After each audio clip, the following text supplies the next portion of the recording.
WhatsApp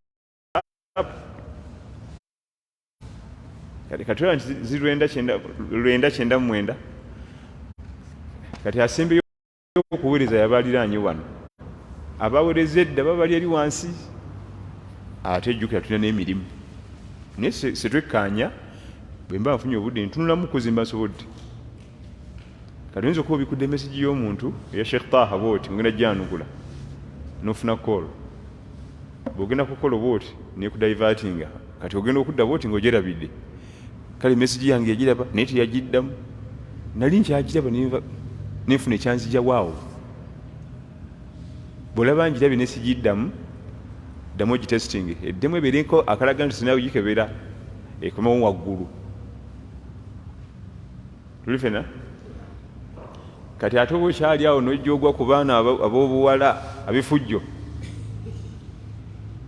naye ku mulembe guno abaana bawala nga balina effujjo Allahu akbar omwana omuwala akimanya oli muwalimu omusomesa ddiini era yakuyigira mu byakumusomesa ddiini tekimugaana kwewandikako mannya go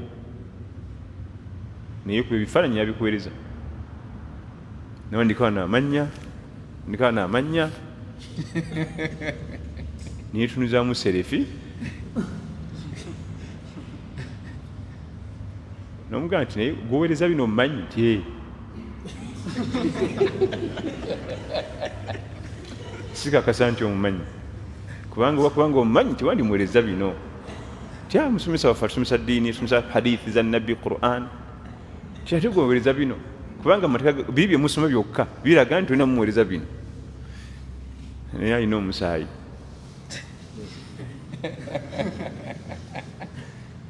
abo nabo bwe bali abo abali kuno n'abatali kuno naye ekyo si kirungi kwewandikako mannya oba ebikalamu babijja waba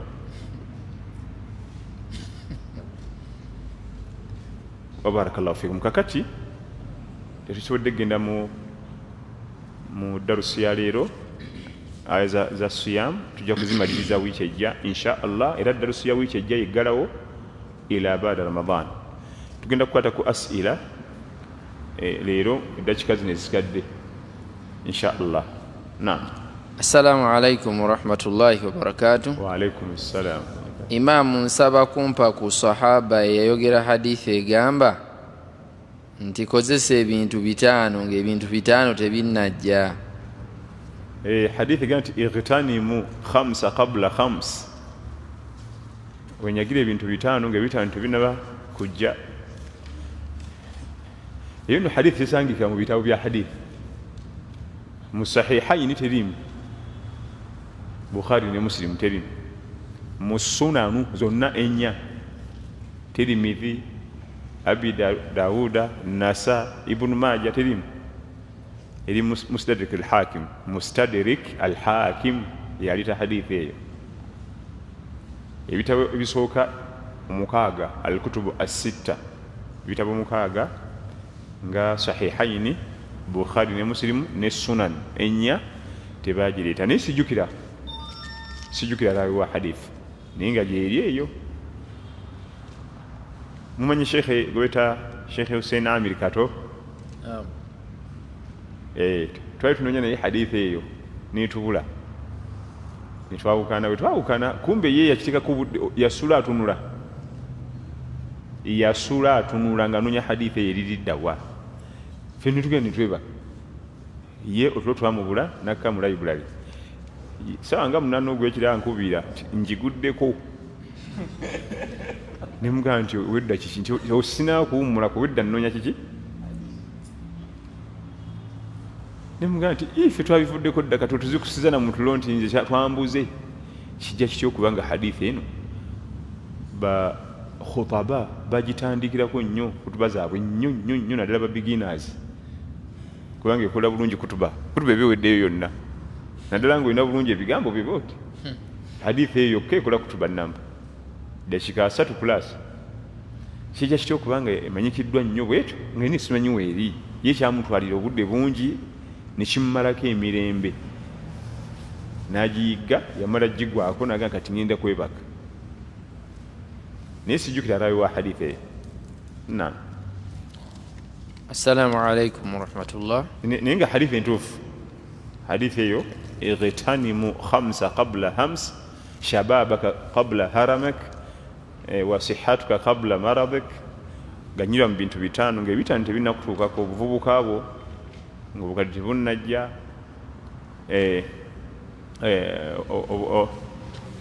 obulamu bwo ng'oli healthy, ng'ebirwadde tebinnakukola ki kumegga, kubanga guno kitunira amakulu gaayo gonna nga webibeera.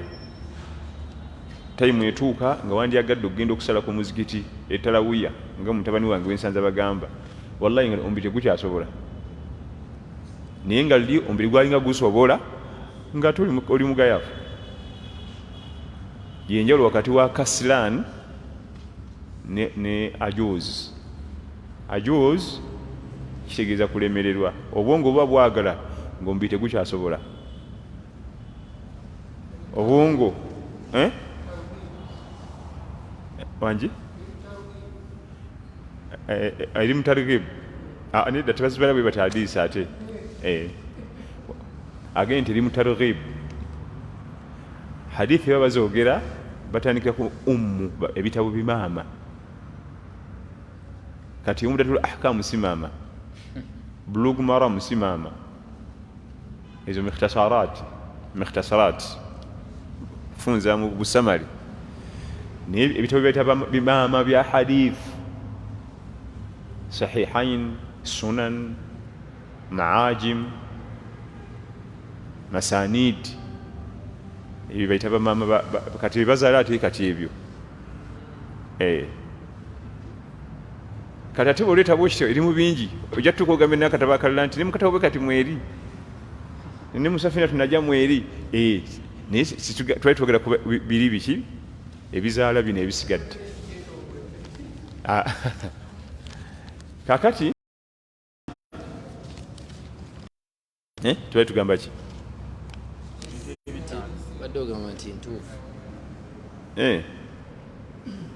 Ekigambo ajuz kitegeeza nti obwongo bwagala niyo omubiri tegukyakola ki, gufuse ajiza, gulemereddwa. Ate kasilan omubiri gwa gusobola naye nga obwongo bwe bwe bunafu, yigwata kasilan. Wa idha qamu ila salati qamu kusala, bwe bayimirira mu sala baba bagayavu naye nga basobola. Niye ayimiriranga omukadde atabiriiko, talina budde bwabyo. Kati emyaka egy'ekivubuka buli ibada giyagala oba ogisobola, naye ng'oli kasirani, oli mugayavu naye ng'omubiri gubisobola. Kati tayimu etuuka mu bukadde n'ofuka ajuz, nandigenze nensala ku talawiya, naye ani anansitulako, genda kubonyaabonya abantu munsitule. Obwongo bwagala, oluusi nga n'omuzikiti obawulira wali nga basaala obawulira, naye ng'omubiri tegusobola. Era ng'ebiseera ebisinga mu kaseera ako abantu basinga okwegombera ibada nga bafuse ba ajuz. Obwongo bwagala naye omubiri tegumusobozesa, tasobola kuyimirira talawiya laka 11 azitowa, bisukaali bimutawanya, puresha, omugongo bwenyimiridde dakika 8 olunja kulwala omugongo nnaku 3 gwebeta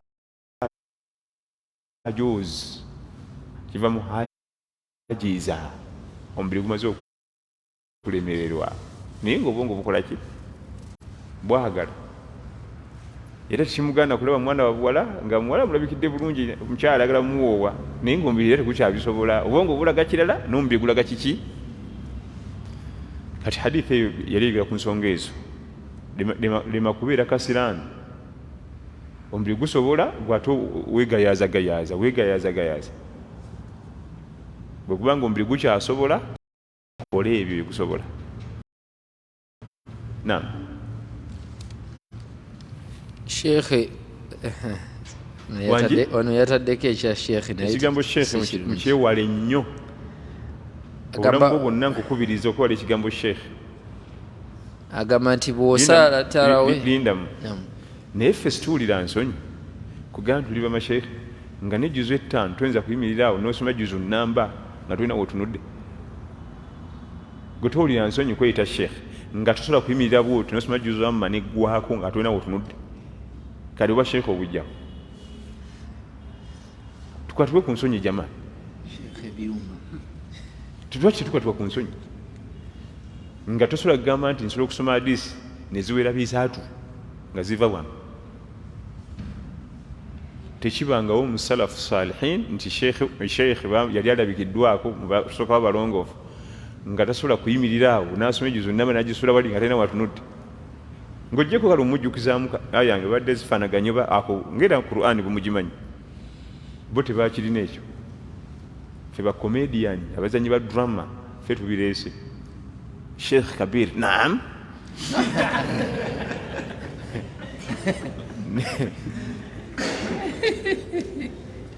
tuli ffenna ntegeka bulungi tuwulireku ku nsonyi n'okutya okufera bannaffe. Tuwulireku ku nsonyi ebyo bitibwa binene bye twetuuma. Waaki genda ogaye nti kale kanyiikirenyiikireyo kompeza ejuzu zange kale nga 6 erinnya lino ndisemberere naye neeyo yokka enniya situgirina ogaa nti kanyiikire mpeza ejuzu nga mmeka. Nze neewuunya n'ejuzu amma yokka gye twasooka okusoma nga tulina emyaka 4 5 yetulima okusengeka ebeerewo wano okugikuumirawo wano nga weeri mu layini nti bwentandika ku nabai sobola okuba mpaka naasi. Ensula ezimu zonna tuzimanyi zijja ku bwongo bwaffe naye tetukifaako tikantuule nginyweze bulungi yonna mu layini bwe nti bwatuuka kusula tutaku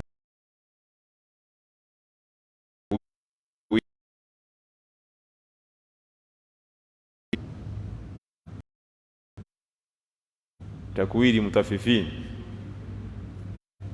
oliti sura tubayina yennyini. Abawalimu abasinga tebaagala sura tubayina.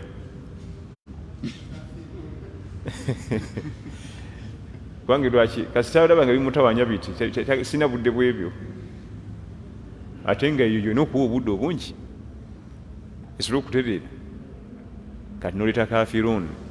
Era bw'olaba ng'omuwalimu nga si hafidhul Qur'an ng'asoma sura tutakwiri bayina kafirun ne mutafifin muswala eza bulijjo ntibadde basala magaribi n'asoma sura tubayina nze ompitanga ne muwayo mutwalo bwennyini awo nkubiriranga essimu nti munnange wano gwe tusalidde magaribi ti omusajja tasomye sura tutakwiri idha shamsu kuwirat njaziwuliriza ku ssimu inshallah. Olidde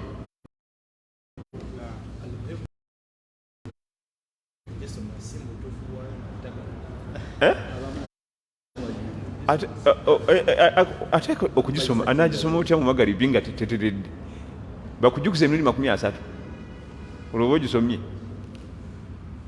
nayimirira ku magaribi asomye sura tutakwiri bayina kubanga obutonde bwaffe sitwagala bitutawaanya. Najuwa luli obudde neegana otula mu mutwe nenjongera neegana kati nze nzire ku eyo kumbe olwaga nti nange nagivaako nga nti kali ate ani afiirwa era nga nayeega nti kubanga yo tena kyekwetaaza wadde naako tena kyekwetaaza yaliwo nga tonazaalibwa weeri ne boolivaawo ejja kukola ki ng'ogyetaaga yo tena buzibu. Bwe weefula w'omutawaana kuyo ng'ate yo yeefula wa mutawaana nnyo nnyo nnyo ku ekigambo sheekhe kigambo kyakwegendereza. Tuyinza okukikoleramu obufere ate nga situli bafere nitukola obufere indirect shekkati naam n'atuliza jiribabu shekkati sookulwanagane n'ebikufuula sheekhe sookulwanagane nabyo bagenda okuyita sheekhe nga buli omu agamba nti bambi kimugwana naye banywega nti ani yabaga nti oyo sheekhe nga bano bennyini bakyakiwakanya nawe kennyini mu butonde bwe owulira ti bampita kiyite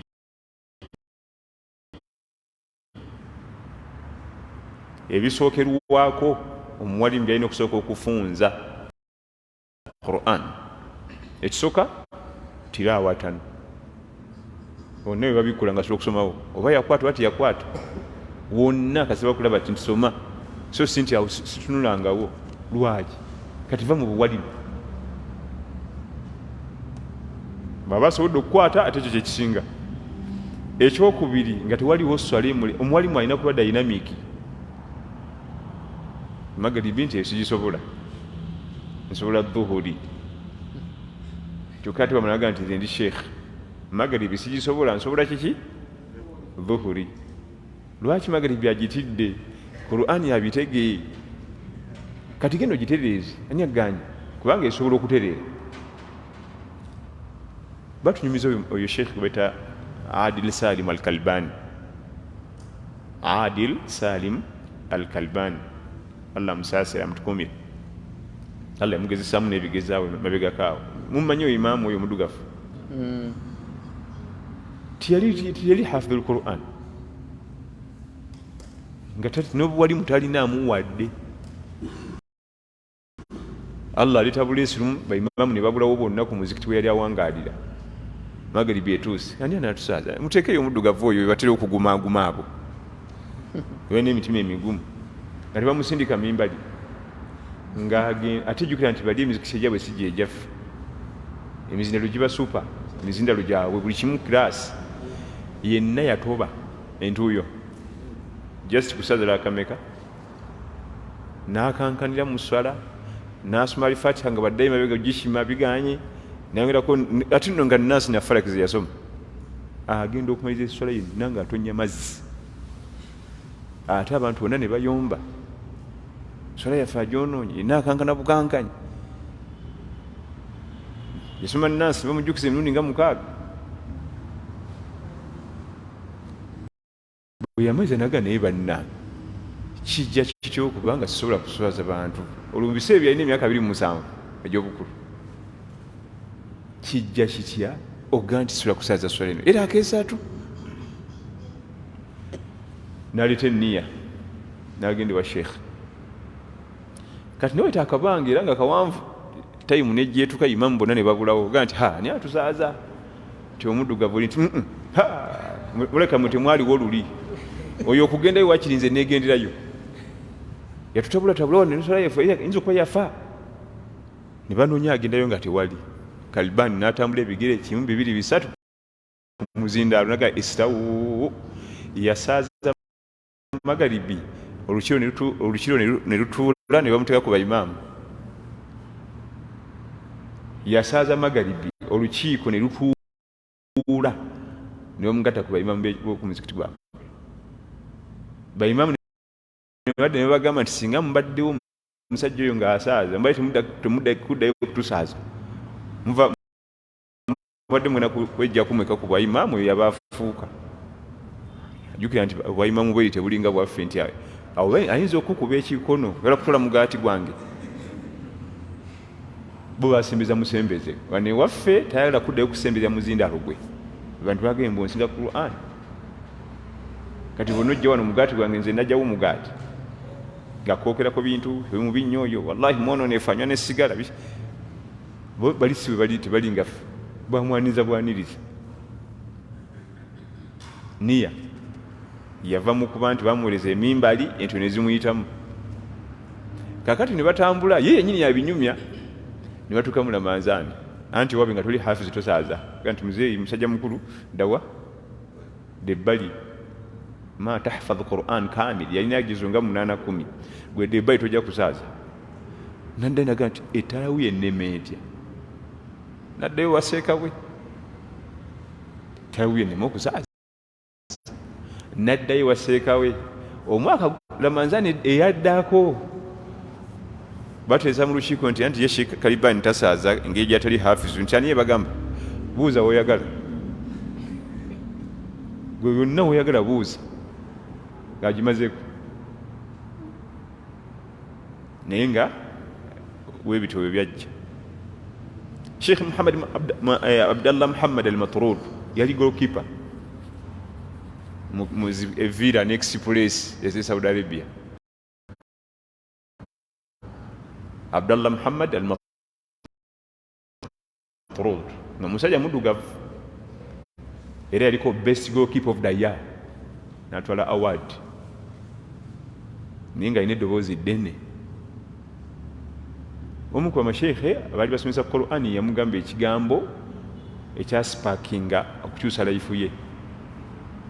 Yamugamba nti eryo eddoboozi n'omala oyiwamu Qur'an oti gujja bagira eddoboozi yeddene ennyo bwe riti eryo n'otula bulungi ne bakubangula ne bakuzigula bulungi ne bakuzigula n'etereera ati tuyinza okuwomera Qur'an. Nagezaako era okulaba nga bitambula. Giraavuzi nazibaddiza nti mukwate giraavuzi zammwe nze ngenze. Giraavuzi muzimanyi? Bakipa bambala ki? Giraavuzi. Kyate kakati kiraabu ogirese ani natukwatira nze ndabye ekkubo.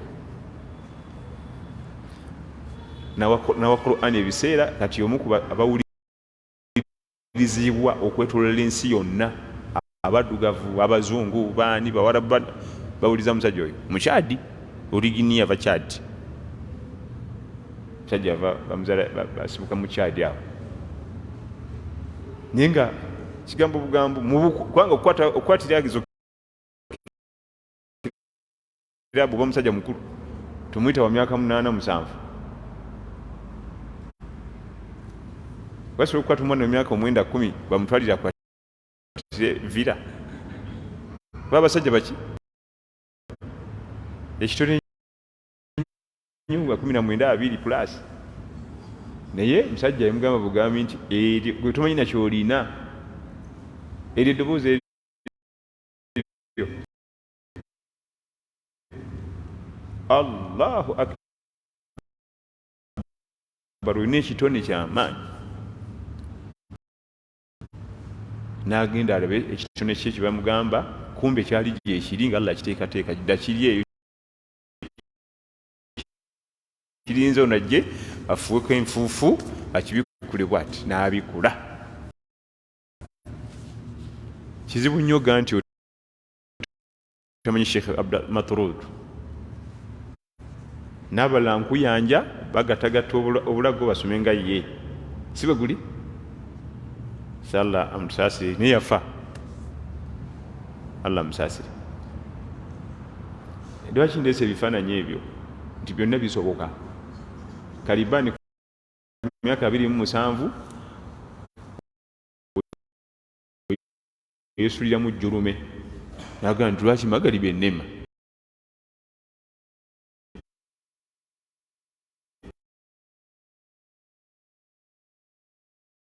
Mu bwange nti saaza magalibi ntuyane bwe ntyo tuyana biki. N'agenda ne bamutendeka era n'atuukiriza kye yali ayagala. Bagenda okugamba nti ddayo tusaaze ngaate talina buzibu. Naye ffe bakuyita sheekh okumala emyaka 3 nga tolina kyoyongeddeko. Nga tweyonona na bwonoonyi abukidde mu Kabende, abukidde mu Nankani, abukidde ono, abukidde sente azikyankalanyiza. Nfa kyokwongerako eno mu birungi twongerako ate eno mu bikyamu. Sallallahu tunyweze ya Rabbi. Naam. Bw'osaala tarawih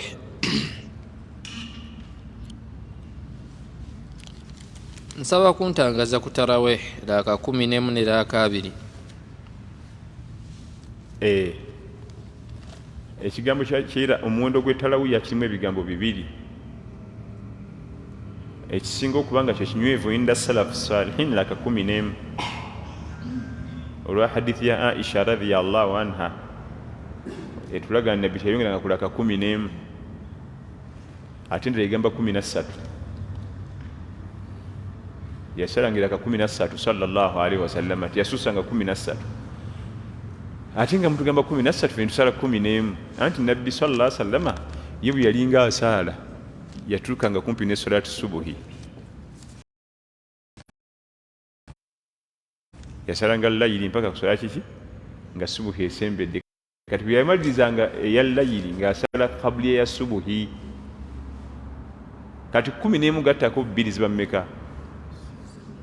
Ebbiri ezo zabanga za qabliyatu subuhi naye nga biba biraniganye kubanga yeye yagendanga okumaliriza nga Bilali atayaziina subuhi. Kati adhani ya Bilali bwegwa nga atekako erakeze eza qabliya ya subuhi. Kati Aisha aganza zabanga 10 na mmeka? 13. 11 za kiro, 2 qabliya ya subuhi kubanga ye yasalanga mpaka akakadde. Jukira nti ezize zabanga mpanvu teziringa zaffe. Eyiye erakemu eyiye Nabbi sallallahu alaihi wasallam ebekuli juzu 5 kuffe mpaka Nisa. Eraka ya Nabbi emu ekiro emu ffe tugisalira ennaku 5. Yatusala 11 ze juzu meka? Naye waliwo hadithi egamba nti suila Rasulullahi sallallahu alaihi wasallam ani salatu al-layl ma tara fi salatu al-layl. Bamugamba Nabbi sallallahu alaihi wasallam nga bamubuuza kiki kyotuyigiriza ku sala y'ekiro?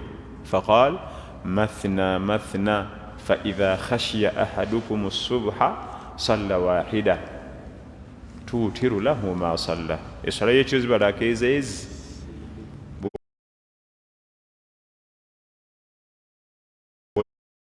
olaba subuhi esembe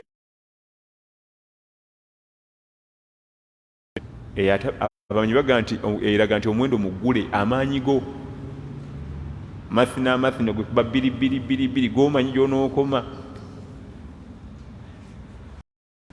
Kati ate mu hadithi eyo abamanyi balaga nti awo yagula omuwendo. Ma tara fi salatu layli, otugamba kikusala y'ekiro Nabbi sallallahu alaihi wasallam. Faqal mathna sala mmeka? Bwolaba subuhi banatera okwaziina mukasukayo witiri wali.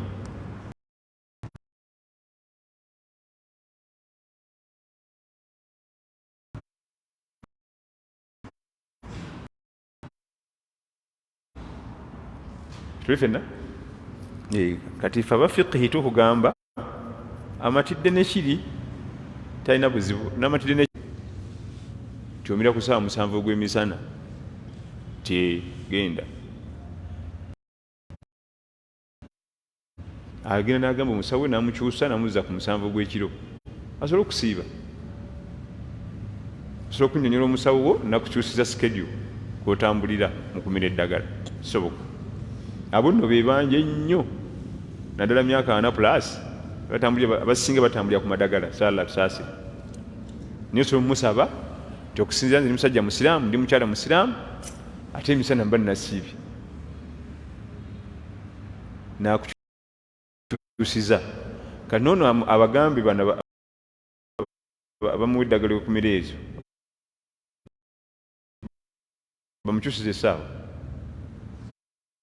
kubanga ayinza okubanga bwamira eddagala kamunguluze lireeta otulo lizitowa ate tanasala subuhi ate bwanagirinda ajja kuba yeebase. Omusawo wo n'omuyitiramu embeera z'eddiini yo nakukyusiza obudde kubanga byonna ebyo bisoboka okukyuka.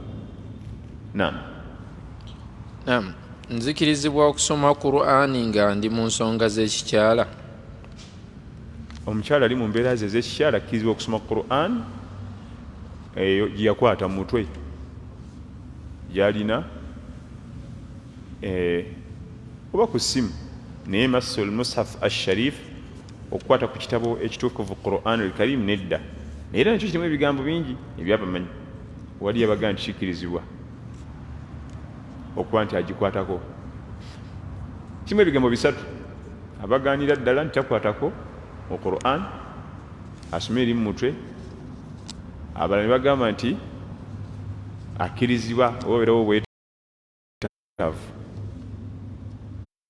Kati ng'abaana abawala basoma Qur'an tajja kunnyonnyola sheekhe we nti ate nze ndi bwe nti kubanga byansonyi ebyo bigambo byansonyi. Omwana omuwala tamulaga bikuba waakyo mbambi oba balinayo ebibuuzo akkirizibwa bwe kiba nga kiri mu mbeera ya daruura nakola ntya. Ekigambo ekyokusatu baga nti tewali buzibu asome agikwate akwate ekitabo asome.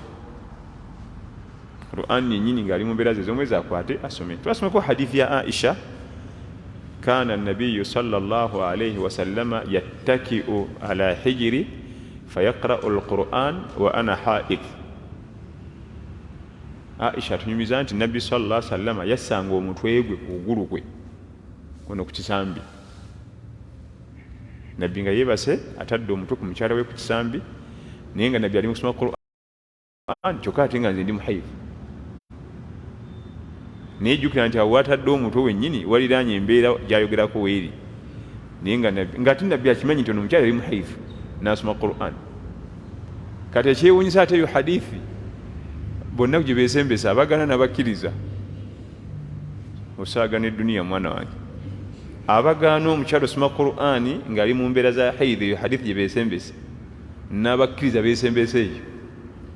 Abagana bagamba nti olaba ne Aisha yennyini yatyanga ti ya Rasulallah, nze ndi munankani ate osomera otya Qur'an?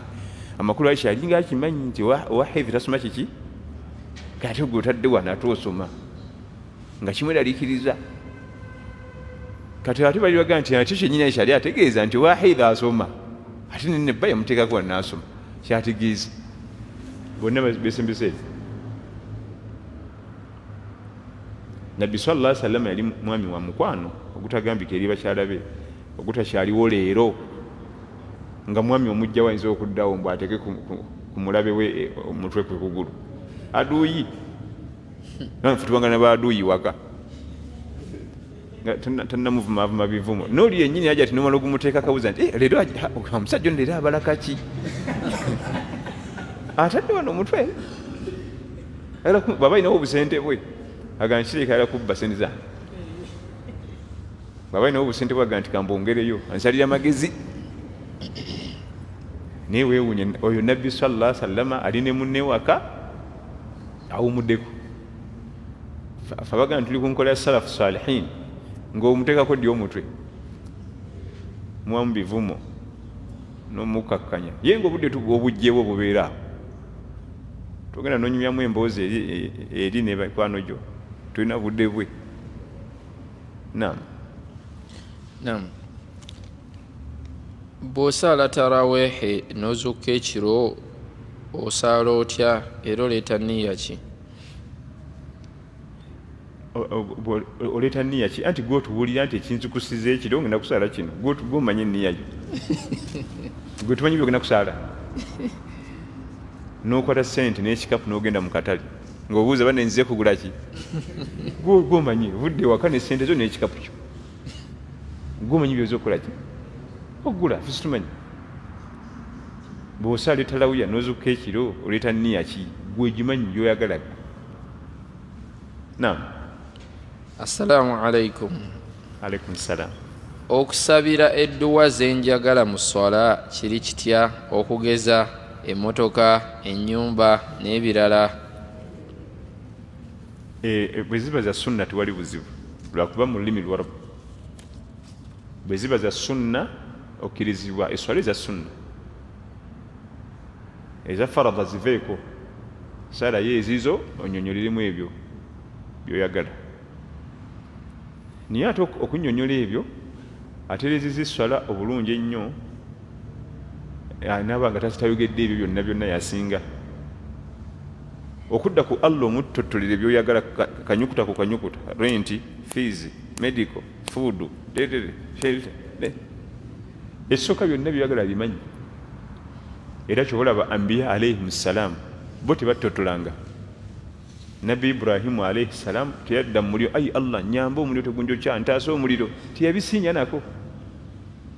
Hasbi Allah wa ni'mal wakiil, nze Allah wange mmalira ate gwe neesigamira kyengera. Kiyaddingananga gwe Allah wange mmalira ate oyo gwe neesigamira kyengera, so si muliro wallahi ya Allah tututaasa omuliro. Nabbi Yunus alayhi ssalaam ali mu ndani ya samaki ndani mukyenyanja munda mu nsimaaki. La ilaha illa ant subhanaka inni kuntu min adh-dhalimin.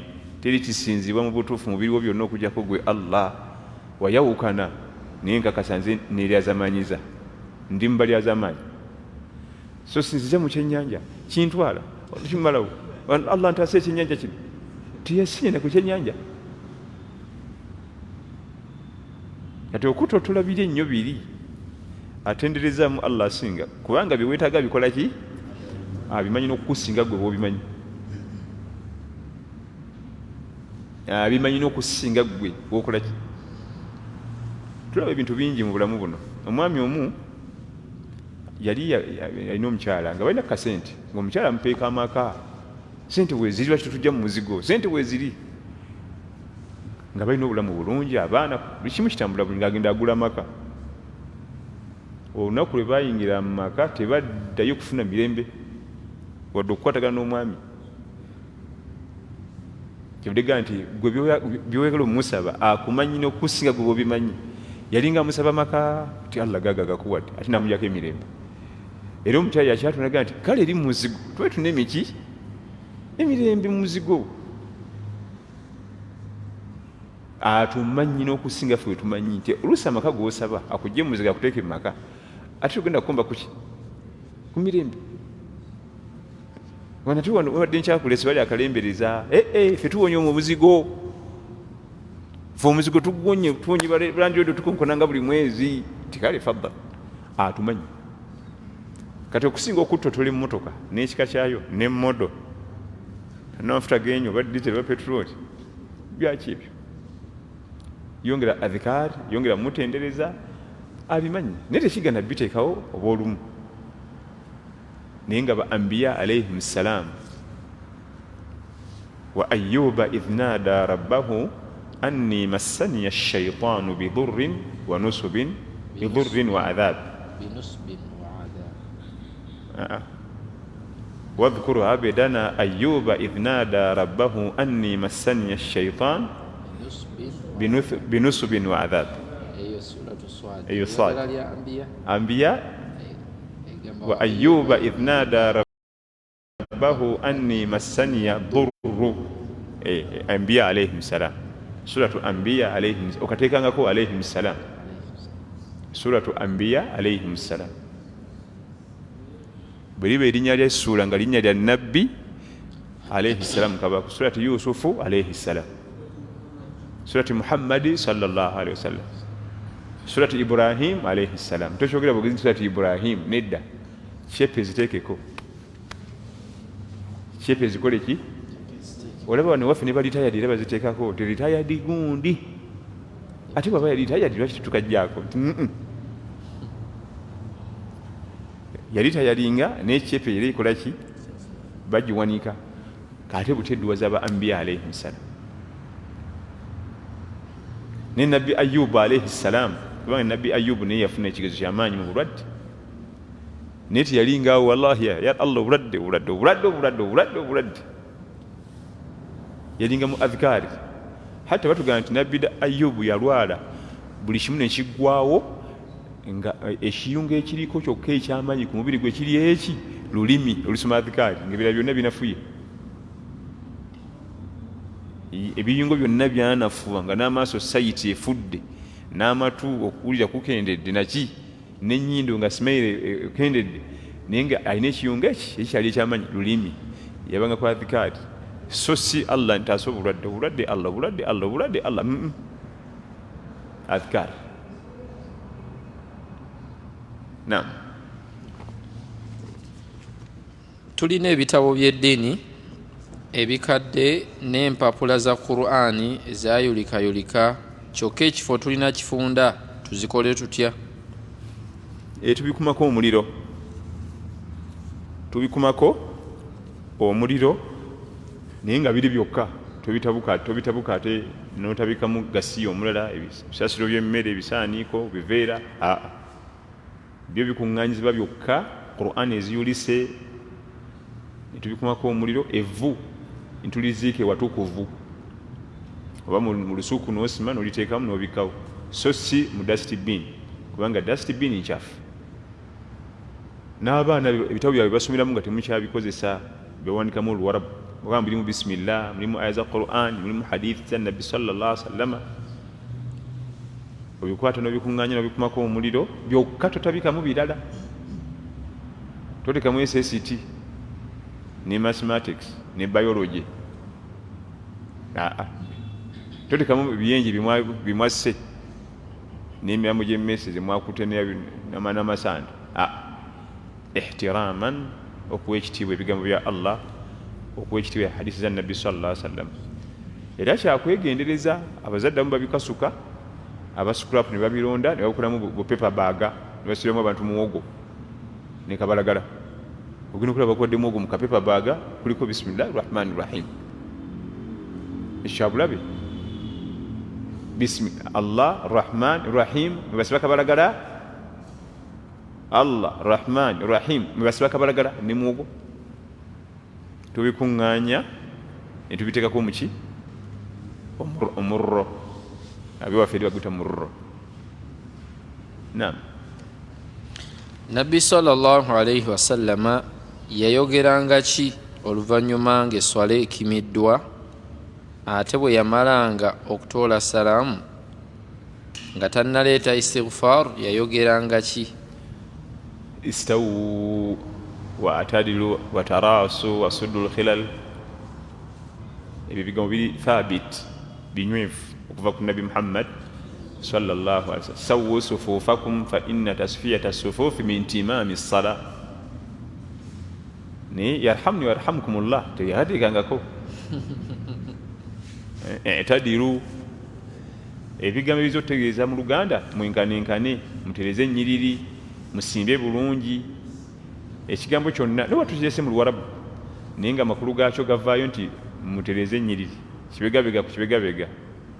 Suddul furuj muzibe emyaganya si tteeka nina kuba Luwarabu muzibe emiki emyaganya. Bwe yatoolanga salaamu ng'esswala ewedde waliwo hadithi ya Anas bin Malik eriko obuzibu. Anas bin Malik yali muto nga basimba eri wasembe emabega abato basimbanga eri kati ye Anas aliga nti ma kunna na'rifu inqidaa salati nabiyyi sallallahu alaihi wasallama illa bitakbiri. Engeri twalinga eri tetwamanyanga nti esswala ya nabbi ewedde okujjako nga tulya takbira. Kati abamanyi bagamba nti nabbi yagamba nti assalamu alaikum wa rahmatullah, assalamu alaikum wa rahmatullah, ng'agamba nti Allahu akbar alukatandika adhikari gye beesembesa eyo. Abali bagamba nti yalinga ategeezaamu takbira zino subhanallah alhamdulillah allahu akbar eyasatu mu esatu Anas yali ategeeza. Abagamba nti bwe mulutula salaamu ogamba nti Allahu akbar nolwokugenda nti astaghfirullah astaghfirullah allahumma anta salam beesembesa hadisi ya Anas yalinga wala. Abali bagamba nti awo takbira yakimawo kyati tiwali kafuka takbira yali ategeeza mu adhikari kubanga mu adhikari subhanallah alhamdulillah mulimu ani Allahu akbar. Naye wali ebigamba ogamba nti Anas byalipooti nga tabimanyi olowooza.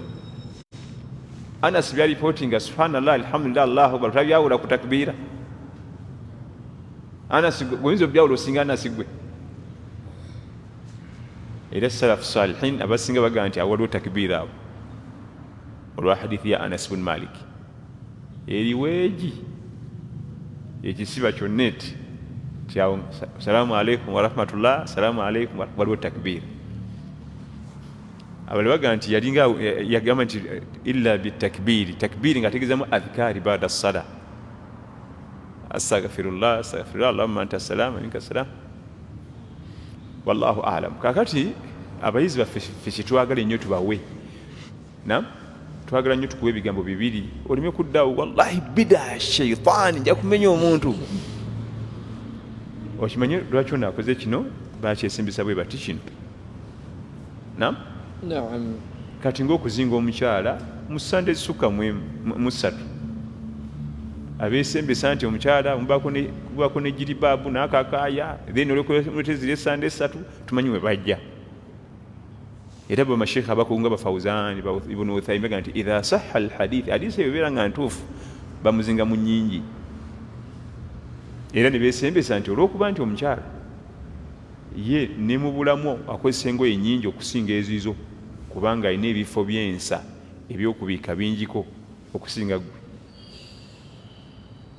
Nebanga oli bwezi na mukyala ne muyingira mu nnyumba nga mukomyewo ne mutandika okujjako engoye ku mubiri, gwe zojjako yezajjako yajjako nnyingi kubanga alina bingi byokubika.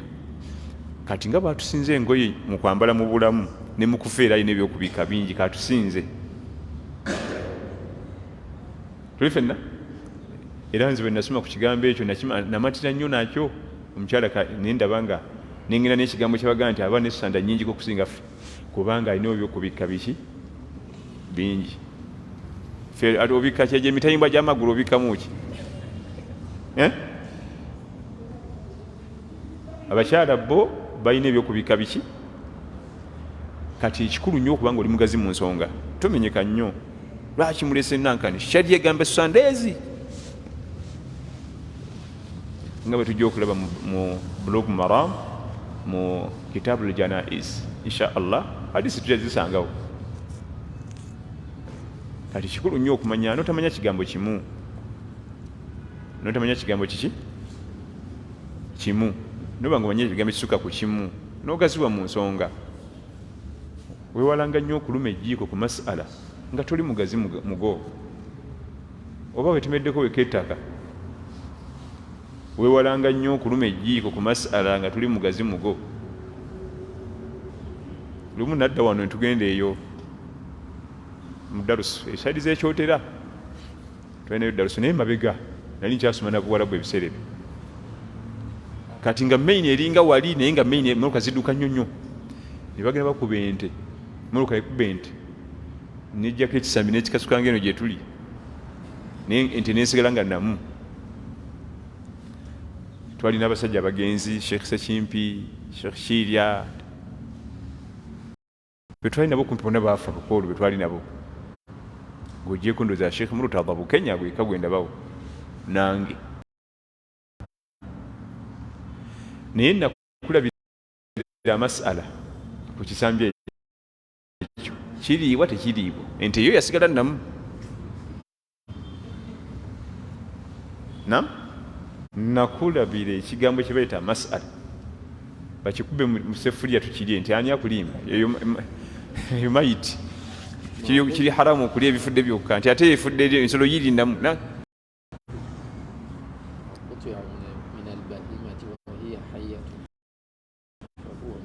anti baiti bamanya hadisi eyo kubanga nabbi yakinyonnyola sallallahu alaihi wasallama singa kibanga kisaliddwako obusalibwa nekikutukako ku nsolo nga yo ekyalinamu ekyo kibaliwa nti mayiti tekiriibwa. Kakati lwaki nkireese Sheikh Abdul Hakim Sekimpi yali musajja mugezi era naye abalala baasiba aga nti nsolo namu nekino kiba kiramu tukirye, naye ensolo si yaffe ekisooka kubanga ezaali nti nga zitambula byazeeri oliti abalala bali basibye nnyo nnyo nnyo, naye yagaa nti kisoboka okuba nga kiriibwa oba tekiriibwa. Amakulu n'alekawo bw'ati singa obujulizi bujja eno oba ne bujja eno. Naye oluvannyuma twafuna essimu ne tukuba ku baali batusingako ne batuwa hadithi nti ekyo kiri mayiti. Katosibanga nnyo naddala ku masairu nga galimu ebigambo ebisukka mu kimu.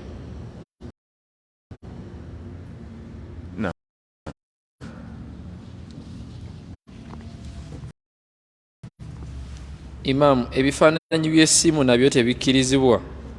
Biri haramu. Anti essimu era bibiri bakyusamu bikyuse kati. Edda bagendanga mu maka ne bakuwa album ebyembaga ebyaki, kati album bazidibya ssimu. Kwata laba omukolo gw'omwana, kwata laba omukolo gw'omwana gwabadde. Kati album erimu kyekimu kyennyini. Bajje nga bajjulula bujuzi nga bamodifyinga kati swimming pool kyekidiba ne bajjamu ebinoso netoosi kyekidiba ebimu n'ebidiba bintu bazanyiranga edda n'olwokodde waka ne bakubuuza oba kuwuga nti nedda naye ng'osibuuse olinga kakamuje ga nti nze sinawugako duniya eno amazzi gali gattosi gakusiiwula wenna kubanga abaana bafiiranga mu bidiba nga abazadde tebaagala tuwuge ate nga ffe twagala okukola ki kati nga muwuga ne mwebuzaabuza naye nga ani g'olimbanga oba olabika kati bano ne bajjamu ettosi n'ebinoso biruma abantu n'ebintu dangerous nefuuka swimming pool naye era nekyo kidiba ekidiba ekizungu kubanga bimukolera muli era bimukoleramu akeedi katale kazungu mujjuzo gubeera omwera osanga edduuka limu lirimu abantu 8-10 katale lwakuba kaki kazungu kati ebifaananyi ebiri mu simu byebimu ne album bakyusa bukyusa ne bagijja mu kiri ekitabo kye babikulanga kati omukolo gwonna wano era baba kyakusiikira ku gi tekanika kyayi nga baga nti ogiraba ku mukolo gw'omwana waffe juzi yono twali tumugaba ebimu ne album just waliwo okukyusamu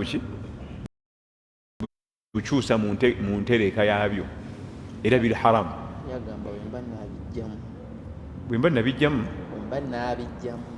bwemba nabijjamu anti kyekira ate tawuba oli nwagana nti bana okunywa omwenge zambi basiza bwemba nakola tawuba okunywa omwenge zambi ng'omuddamu otya bw'oba onookola tawuba tewali buzibu kisoboka bwemba nabijjamu era kyekimu byo bisigala biri kiki haramu naam ilimu y'enjiri ekkirizibwa irimu y'enjiri etya abayiri okubasomako baganda baffe abakola programu z'enjiri allah oluusi kwayisiza abantu abo ne basiramuka eyo programu ekkirizibwa ate okuviira ddala ne mu salafu salihin abasooka abalongoofu babikolanga bal ate ye origino ya ddaawa eyo yenna yagala okukola ddaawa tulina ddaawa bbiri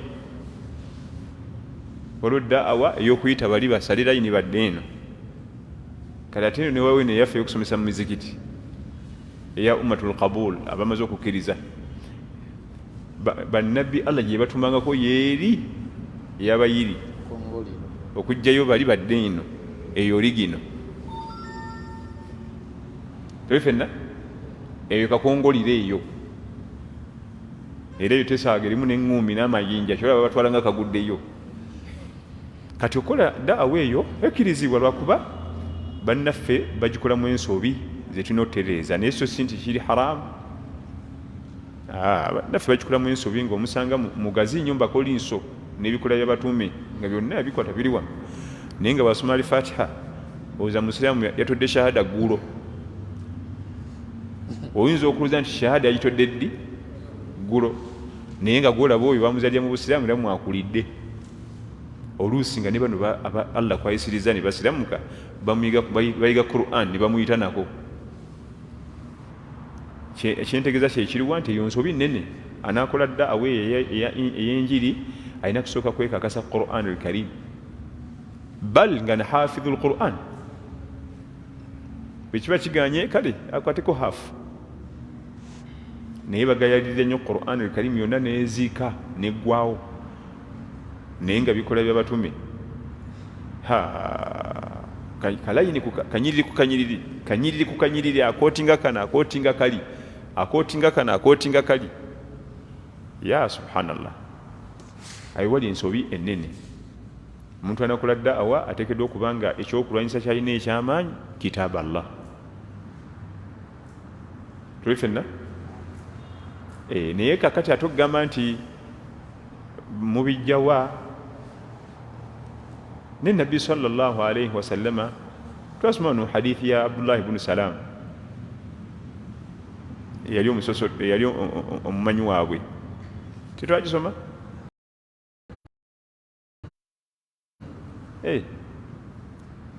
nga bali baleeta abasajja nga si basiraamu ne bagana nabbi bali bakoze ebikola by'obwenzi nga bagala nabbi abalamule nababuuza mu kitabu kyammwe mulimu ki ne bamubuuzaabuuza ne oli najja kukwatawo olulayini Abdullahi ibn Suriya yali ataddewo olugalo nga basoma ekitabu kyabwe kati Abdullahi ibn Salaamu yali onaga nti ya Rasulallah oyo waakutte wennyini wali ekiragiro okuba kibooko okuba amayinja ate akuttewo n'olugalo ajjewo olugalo olwo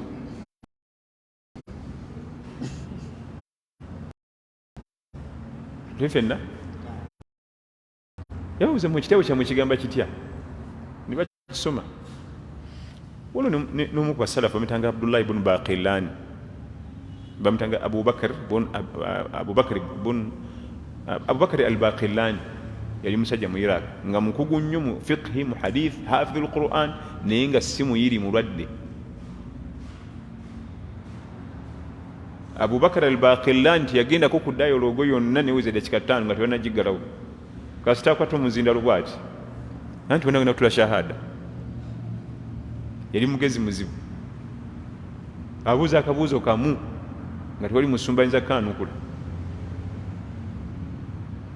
batunyumiza lumi yajja leeti nababuuza salaamu aleikum aleikum salaam nabuuza bano abeeno abakyala n'abaana mulese bali batya amugago tukimanyi kife situwasa tetubuzaala tilwaki ebikyafu neddamu ebyo ebikyafu fetuweereza Katonda tuli batukuvu naye gwe muweereza ate yazaalayo ey'omwana yabigendamu n'azaalayo omwana anti bamugaa nti azaala kijja kityo nga mwe temuzaala ate nga ye yazaala kati kumbe naye ani mutukuvu kati ebyo twabiraba bubi mwe mutugana nti akola ki yazaalayo omwana ate gwe mutowasa tofumbirwa mu bikyafu oli agende mu bikyafu mugoleme gendayo kali kagambo katuno nnyo ne bagamba nti oyo wanaagenda mu maaso n'okwogera bano bonna agenda kusiramuka mugaleewo omukolo kubanga abasiramukako obusiramusa awo era lumu bali mu dialogue emu nga bamubuuza ebibuuzo nti nabbi wammwe bambuuza ebibuuzo bingi nga jaddamu ne batuka nti yalinga lwana entalo nti yaziwangulanga ti ezimu yaziwangula ezo ne bamuwangula ti kati nabbi wakika kyoyo nga ate bamuwangula tolanga gwe mugoberera munafu ti ate wamwe bamukuba emisumali n'alaajana bannange munyambe kati naye nga nzikiriza oyo ate Katonda mulamba ate bamukuba emisumaali ate alaajana ne bakwata ebitabo byo negamba nti tuveewo wano n'omusajja tagenda tulekera muntu yenna ffe tumubibuuzizza ne tuleetera ebizibu ekibuuzo kino kyenyini kyewabuuza nga yemwakwatira ati nabbi waffe bamuwangula mutalo lwegini n'olwegini n'aluwangula olwegini bamuwangula tilwaki atukkiriza oyo omunafu gwe bawangula tinamwe gwe mukkiriza muki huyo ali mukulaajana isumali bagiyisiza mu ngalo ne mubigere bakubyemu bamuwanise ku musalaba ali awalaajana nzinga nzikiriza oyo bwogenda okusomako ku bitabo dialogue za musajja oyo Abubakar al-Baqillani tiyeyabanga na bigambo bingi ye ate kale kagambo kamu bubiri dialogue ne bagiggala nga singa esigala nga egenda mu maaso bali tebasigaza muntu kubanga obwo byabuuzanga bwe buti basalanga eddiro ne badda eno kabuuzo katunonyoga nti omusajja atusimuddeko ekifu ku maaso bujesu kirabanga ekyo aga nti oyo omusajja temukkiriza kugenda mu maaso nye bana basigadde ajja batwala mugaleewo olukuŋŋaana lukomyawo omusajja gwe mwalese si mulungi yeeyisa bubi omuntu wamwe gwe muleese kati enkwata ye y'ebintu sinki si nnungi abikwata bubi nnyo ajja tumulako abantu kati n'ekirala ensonga yonna ogireta ku muzindalo wano bannange sooka ogyetooloole ekitone nnyo gisomeko mu bitabo 10 emu bweti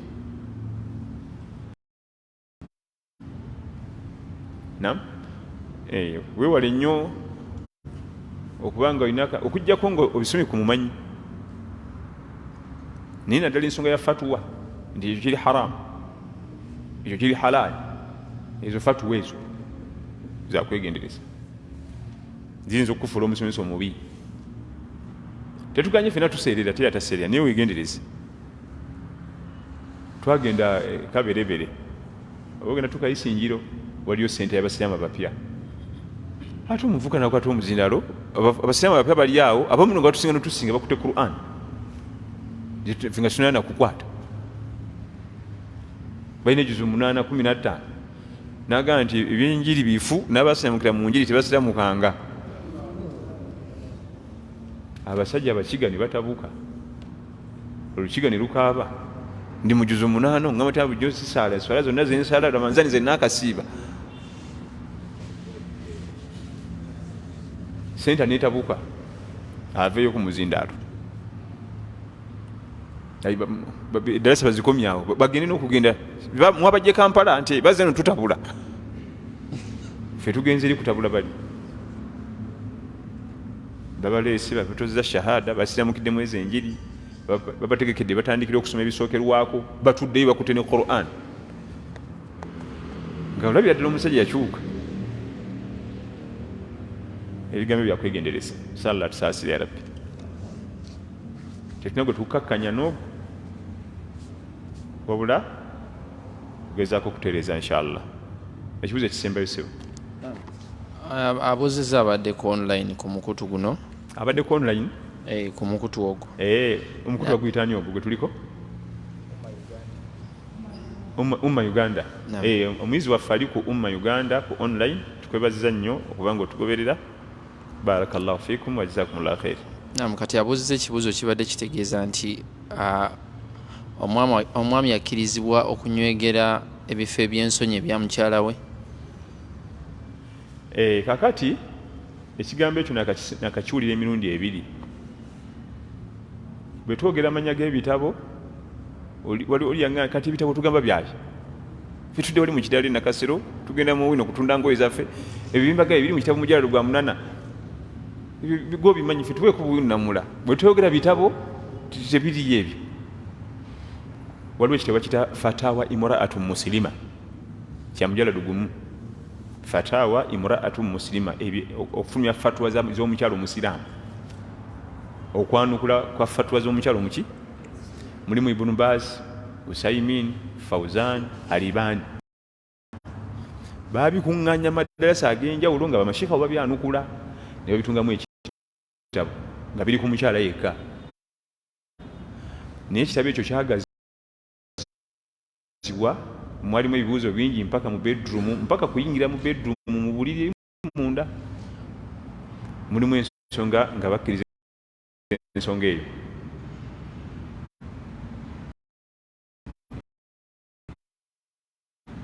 Olatwali wa Sheikh Abdul Muhsin Al-Abbad Al-Badiri alimu al-Madina omanywawa we Madina ku mulembe guno ijali mulamu bali ye musomesa yange nasinga okusomako ennyo nga tuli Madina. Abdul Muhsin Al-Abbad Al-Badiri namusomako emirundi ebiri ku university mu class ne mu darusu era y'omu ku bantu bendalira sente nyingi kubanga bo bali akusomesa irimu nakuwa ne sente. Twasomangayo ne Sheikh omugenzi Sheikh Mudaffar Mutazindwa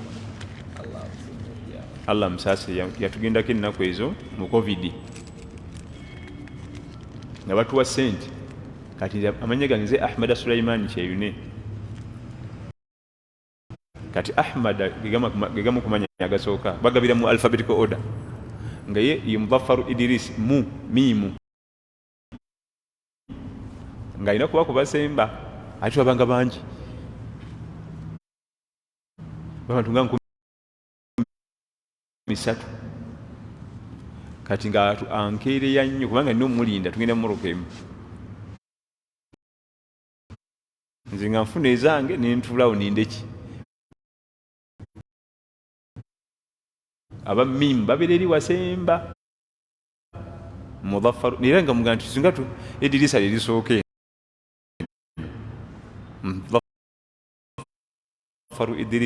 Mudaffar Idris Mutazindwa Allah musasire naye kyenjagadde mu ebyo ewa sheekh oyo bamubuuza ekibuuzo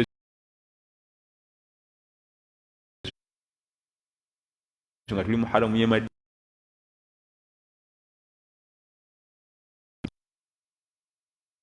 Allah yakola obwongo buno ekyo kisasoma mu kitabo nali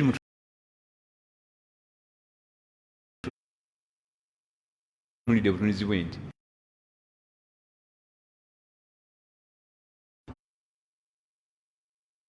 bakimubuuza nga ndaba bwe nti naga nti la ba'asa tewali buzibu bwe kibanga bombiriri bakakkamu nakyo ye naayongera nako kibatabuuzizza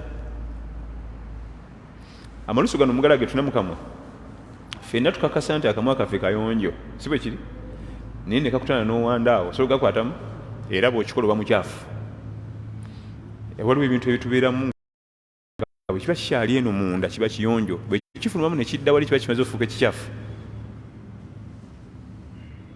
naye nga kiba kikyali muno tahir kitukuvu naye kasita kivaamu ne kigwa wali bwe papa kiba kyenyinyalwa kiba kimaze ofuuka ekikyafu kati nembulira sheekh oyo Abdul Muhsin al-Badiri ng'aga nti n'omukyala bw'aba alyokke okunywera ku kikopo kasita kibanga alina kunywa layivu tewali buzibu oyo gwe nawulira nga akyogera nenziramu nempulira Ibn Baz nga naye akyogera naye yali sautiya oyo yali audio mu ddoboozi lye ya Sheikh Ibn Baz nga bali recordinga ng'ayogera ensonga eyo bye bigambo byange ku nsonga eyo kasita kibanga balyokke nakyo tewali kukaka tewali buzibu nakiwulyako nga tuli mu haramu ye Madina nga sheikh akyogera Abdul Muhsin al-Abbad al-Badiri yansomesa mu class omwaka mulamba nga talaba muzibe talaba naye nga leki kyatasussaamu ddakiika ate nga abalaba basussaamu obudde bwawedeko dodda simanyi essawa ye abikulako n'akwatamu n'awulira obulimi we buli talabayo kwatamu bukwasi namanya nti kati wali dakika 15 omuhadhara gugweko n'abikka nemusoma n'abikula n'akwatamu bagikola ng'erina obulimi bulinga mitayimbwa kubanga eno yaffe bw'okwatamu buseseetuse eya bukwatamu baba bagikola nga yabamuzibe nansomesa omwaka mulamba nga tayosezza tasudde essaawa tazzereyo titakereye kufuluma nga muzibe